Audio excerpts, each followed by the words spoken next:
I'm Sean Locke. Welcome to TV Heaven, Telly Hell, the show that worships great telly and issues a fatwa to the rest. My new show is going to be called Old Dog New Tricks. It's a challenge show where we give people the chance to do things they've always dreamed of. Gordon always wanted to play the piano, and after only 35 volts, he was bashing away like Jules Holland. Mary's 84. She's just learnt Chinese. Well, I hope so. We only bought her a single ticket. And now to reveal his personal TV heaven and telly hell, please welcome my guest, Bill Bailey.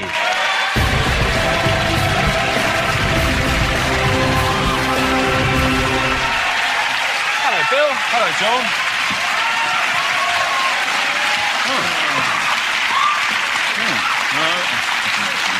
Well, welcome to TV Heaven, Telly Hell. It's a show where you talk about what you love and hate on telly. Do you watch a lot of telly? Yes, I do. Phew, thank God for that. Thank you for asking. I watch anything, really. Right. Anything that's on. You just really. watch anything that's on? I watch anything that's on. I've got a special one of those, you know, Video Plus. It's got a special version of that, and I've set it only records the reveal moments of renovation shows. Right? So it's just an hour of people going, I love that. Well, your first choice, yes. It's TV Hell. It's a celeb-based show. Yeah. And it's on BBC One. It's called Alistair McGowan Goes Wild with the Rhinos. That's it. What do you hate about this show?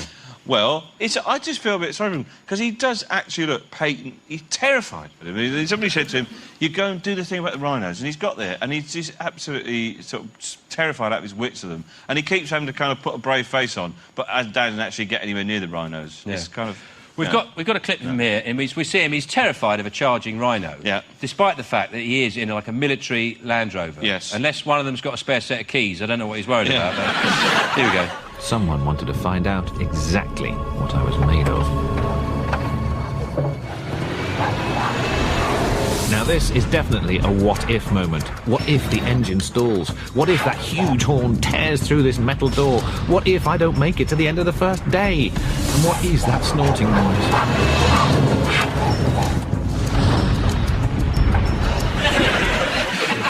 He is, throughout this programme, just permanently shitting himself. It's an hour of a man just going, I want to go home. It's not really a what-if moment, though, is it? No. Really? It's a nothing-happened moment. It's a not-quite moment. Yeah, we drove off. We drove off, and everything was fine. Yeah, he's just about to break into an impression there, isn't he? Oh, right. I don't know. He breaks into our impressions throughout it. Oh, really? He crowbars them in. Do you mean that, really? You've seen it? I mean... You know my memory, though, Sean. You did watch it, didn't you? That's Alistair McGowan. Is that Alistair McGowan? And we call What was that big thing before? That's a hat. Oh, you're just trying to trick me with your big words. Yeah. Yeah, he's a total wuss on this I know, thing, it does, you know, and it's obviously a bit of a shame, because he is actually genuinely terrified of it, and the producer's gone, go on, get near it, go on, poke him, and he won't have it. I mean, what you should have done is when they said, do you want to go to Africa? He's gone, no. No, exactly, yeah. Well, in this show, it's not just Alistair. Yeah. It's not just him and rhinos. You also get to see him in the shower as well, which is a bit of a treat. A bit of a treat for the ladies. Yeah. So here we are, just about to film a piece in the hilltop shower, having just cleared it of a snake. For sake. Fucking snake! Oh, I thought I got over all my fears. The league table was changing, and then suddenly we walk in and there's a snake. Not just lying, rearing. Yeah, rearing. Yeah. It wasn't just lying there, rearing, ready to pounce on the person that took it out of the shower. Look at him there. Look, he won't go near the rhinos. He's not afraid of standing under a giraffe pissing. It's a weird type of television, this, isn't it? Because it seems to me like the bigger the celebrity you are, the more exotic the animal you get. Yeah. Like John Cleese, he got the ring-tailed lemurs of Madagascar. Yeah. You can imagine them sending Peter Andre to Hertfordshire to look at some cows or something like that. Yeah. Nicholas Wishall dances with ducks or something. Yeah. Whereas you are, you're mocking this. You actually do. This is your new stock in trade. This is my new thing. I know. I've done various animal programme. I did one about otters, and otters are You may laugh, but the otter's quite vicious. And in fact, the bloke that took me around the otters, he was great because he was going, you know, the otters, they're beautiful creatures. They're lovely. When they see them swim, they're beautiful. And off camera, he's going, they're vicious little bastards. I was going, have you seen any otters here? And he goes, no. And he goes, but there's quite a lot of dogging goes on there, you know. He hadn't seen any otters. He hadn't seen any otters. He's seen quite a lot of bums going up and down in basic cars. No, and I did this thing about... I went to India, did a thing about bears, about dancing bears, and we got in with the bears, and the bears, they're huge, they're massive, these bears, you know, they're huge, and they've been subjected to a lifetime of human abuse. And then, yeah, you go in, Bill, they'll be fine. They'll be absolutely fine. And this bloke kept saying things to me like, he'd say, when you go close to them, he said, always approach from the front. And I went, right. And then he went, oh, no, never approach from the front. And he goes, oh, my English.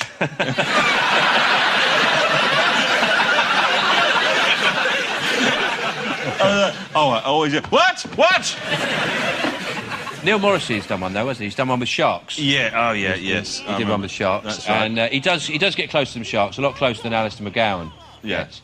But probably not as close as Dennis would like him to. He's all right. No, he's not. He's just coming... You're not a fan? No, I don't know. I've never met him. Bear him no ill will. He just comes across being very smug. That's all. Just a little bit...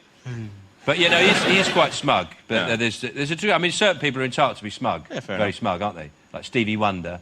Yeah. He could be smug, couldn't he? You've got every right to be smug. True. You know, I'd let Stevie Wonder push me in the hedge. You know, I'd say, yeah, if you just come up to me and push me in the hedge, I'd go, well, fair enough, you've written some great songs, carry on. Yeah. Fine. Yeah, if you're that good, I think you can get away with certain things. You can get away with things. David Byrne, Talking Heads. He could do anything. Really? He could really knock over all my cups. And smash them, move them all around, and just then flick the V's. Right, and you just go... I go, well... Even go, cheers, thanks. Cheers, mate. Thanks, yeah. I loved The Great Curve, that track on, Remain in Light. Fantastic. He just punched me in the face, and I just go, brilliant. And it would go on and on. Right. The abuse, the level of abuse. But he was actually behind you. His Yeah. head, he was bearing down on you. Would you let him bugger you, Bill? Where did you draw the line? This show has taken a rather nasty turn. I thought it was just a nice little show about TV clips. It turns into bugger or die. How much, Bill? Tick, tick, tick, tick, tick, tick. Yes. £1 million? David, come out. Put Bill in the harness. Save him! You still haven't answered the question, I'm Bill. not answering. I'm not answering that question. I never answer that question, not even when other people. Everyone asks me that. No. Parkinson. Yeah. Now, come on. I was only the first... David Byrne, Boogie. Oh, no, come on. That was better than McGowan. That was it, yeah. Yeah, I can do impressions. Who else can you do? I can do, what's his name? That DJ. Yeah. The DJ, talk like that, you know. What's his name? Well, if I knew who it was, I could help you. What's his name?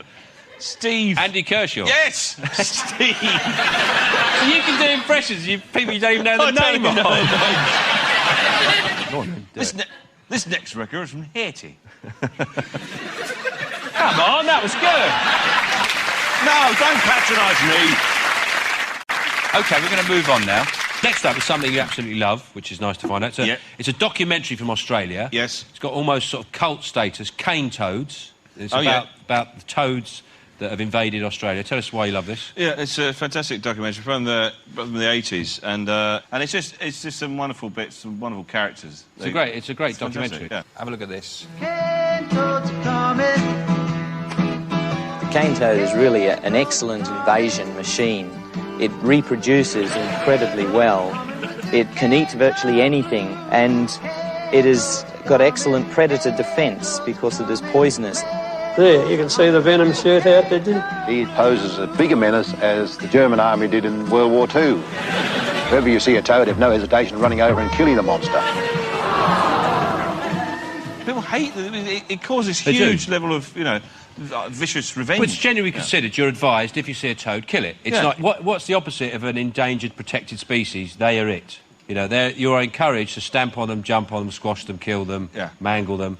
And we've got a clip here of a bloke who's taken this to the full extreme. Any opportunity he's got, he will kill a cane toad. I know I've made a clean kill, particularly if the toad is actually facing towards the vehicle, because the air that's inside the toad is trapped within the head and blown out towards the back end, and the toad really goes off with a bang like a balloon going off. Well, I really go out of my way to run over cane toads, basically because I have a very profound love of the wildlife that occurs here naturally.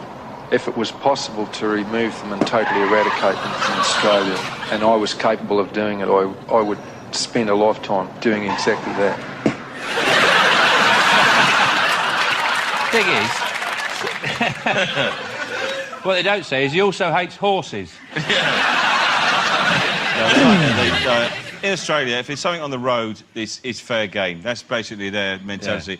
I I've been driven along a road in the outback, and this bloke was driving a big 4x4, and there was all these kangaroos on the road, and it's a really unfair trick that nature's played on them, because the kangaroos like to lick the dew off the white lines, and so they all lie and licking this dew in the middle of the road.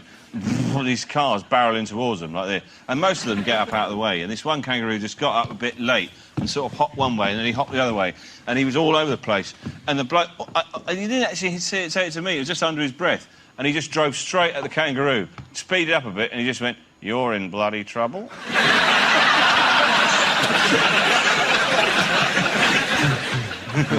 This is went. It turned up the country and western music. Ding, ding, ding, ding, ding, ding, ding, ding, ding. It was. Well, some people interested in the toads, they found that some people neither hated them or loved them, but they used them for recreational purposes. Oh. When heroin and other drugs weren't freely available, the next best alternative was to go out and get a cane toad and kill it, boil it down into a solution for 10 minutes, with a bit of water in, and drink the residue. So some of the South American Indians, they, when they get the mescaline out of the cactus, they say that that you actually start to see the world through the consciousness of the cactus. The toad's the same. Kate Moss. That's brilliantly inventive, isn't it? For a dopehead. Yeah. Boiling down a toad. Yeah. I mean... And then drinking and then the drinking residue. the residue. Bloody hell. Yeah, Fair play, I say. I worry about overdosing on Gaviscon. And Yeah. have I had too much toad juice? I don't know. What's the right amount?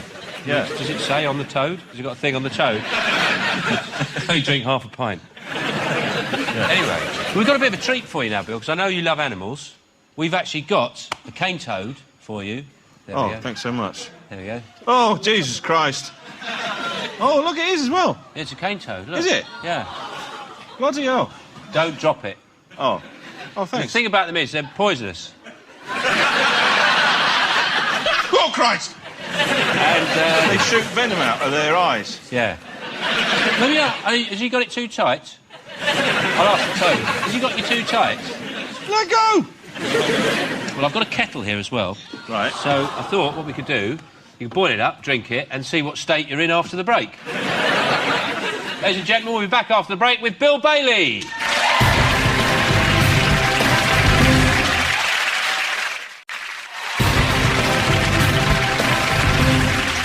Welcome back to TV Heaven, Telly Hell. I'm here with Bill Bailey, who's flipping between champagne and winkles over his life in front of the small screen. So, the next choice is something, again, that you hate. OK, Something you hate. It's Last Night at the Proms. Yeah. And you're a musical man. I mean, Yes. what's the problem with it? I can't bear the toffery, the smugness, the general, very lovely time, the middle class, affected level of privilege that seems to imbue everyone's every pore. And loathe and detest everything that it stands for. The end. The end. Well, we got a clip, and the audience generally are very well educated. Yes. Terrible, very, very self-conscious. Oh, yeah. And this is a clip of them trying to sort of really let rip. Yeah.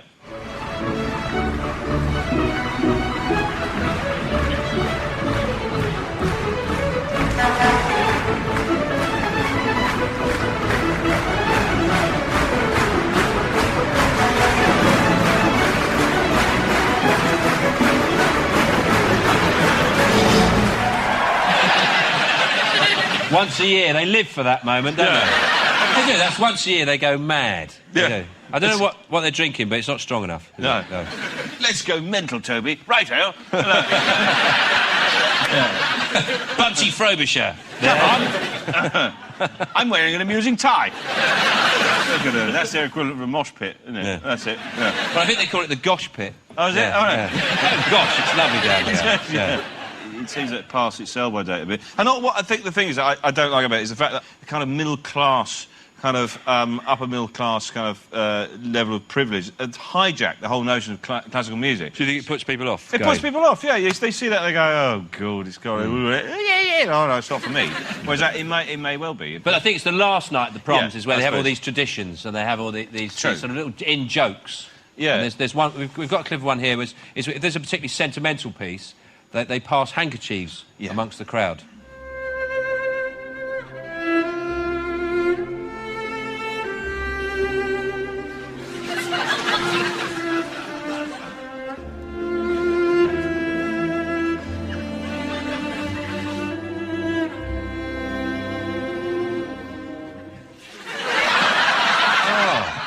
Horrible, isn't it? It's so sad. That would really wind me up if I was a musician. That, Yeah. It's just taking the piss, isn't it? Basically, yeah. Because it is the sort of domain of the upper middle classes. But occasionally, in the crowd, you get infiltrators in there. And I think in this clip we see someone who looks like a Motorhead roadie. All right.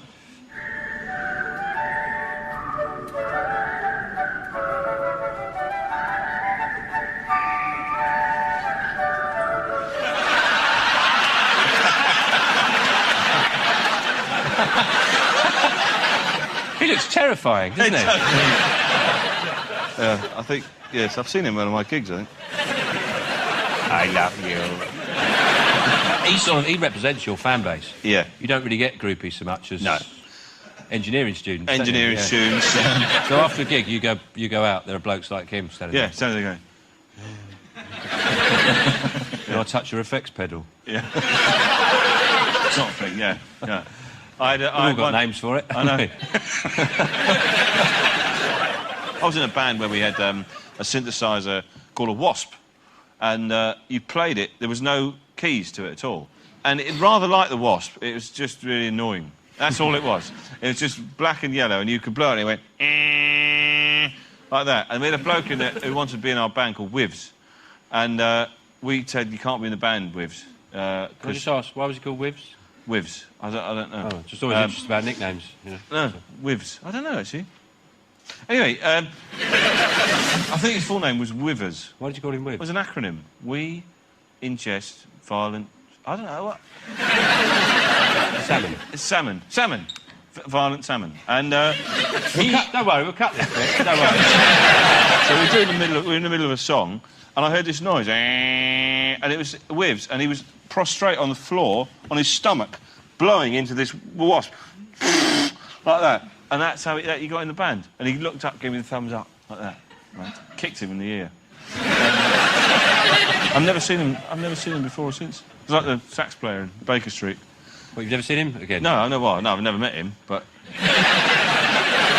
No, the... What are you talking about? No, the sax player on that thing. The one with the... Stop chatting to your nan. I've been taken... Start on the Baker Street. Oh, God, blimey, you hot. I'm very hot. I'm hot. Oh, a toad. Oh, lovely. Look at that. Oh, toffees. Who got me them? What are you on about, Baker Street? Not Baker Street. No, the other one.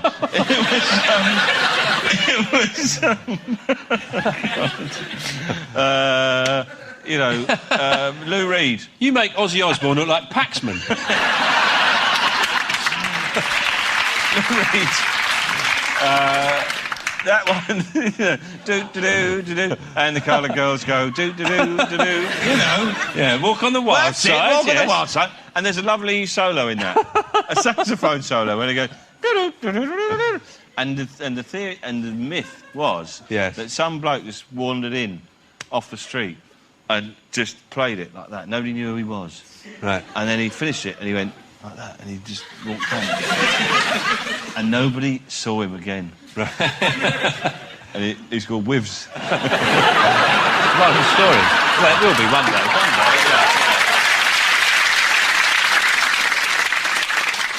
Well, we've got final clip we've got in this section. The last clip we've got is something you asked for, and it's the most shameful moment in rock. It's Brian May on top of Buckingham Palace at the Jubilee. OK.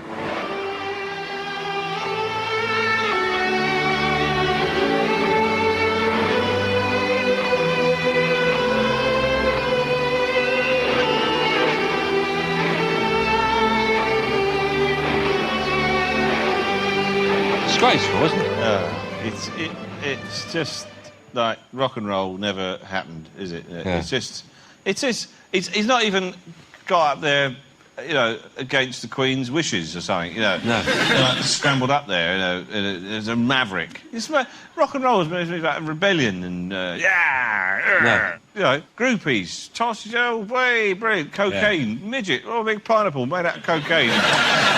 14 leopards came in, and one of them was a lesbian, jumped up, way, like that, drugs in my eyes, cane toad, bang, bang, bang, bang, bang, punching a cane toad with the giant bladder of a medieval, juggler, and Your Majesty, remind me if I play on... You know, yes, of course. Yeah, if when he was playing, there was loads of security guards and SWAT teams trying to get him off, you know, and he just got up there and went...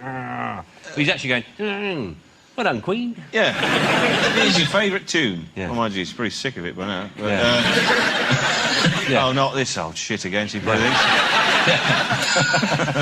Oh, can't play something out, anything, I don't mind. Probably the worst he did, he probably knocked her Sky dish over. You know? It's funny because that was that whole event. It was in the gardens of Buckingham Palace. It was like a festival in the backgrounds of a palace. Yeah. Apparently, she made a fortune selling cans. Yeah, 3 rooms of banging privilege.